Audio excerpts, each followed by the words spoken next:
इथे ना फंटूस मासे बघताय, कितीला वाटा आहे? 300 रुपयाला वाटा.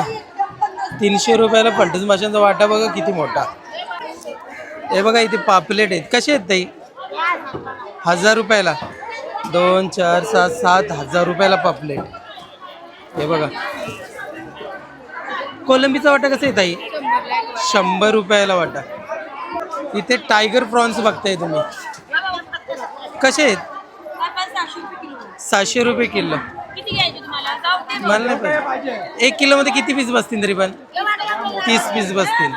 हे बघा इथे हलवा बघताय, कसं आहे ताई? 1200 रुपयाला 3. हे बघा. आणि कोलंबी 450 400 रुपये किलो देणार. आणि हे कसे आहेत पापलेट? 1200 रुपये. 2 4 6 देतेस. सुरमई 700ची आहे, 500 रुपयाला देणार.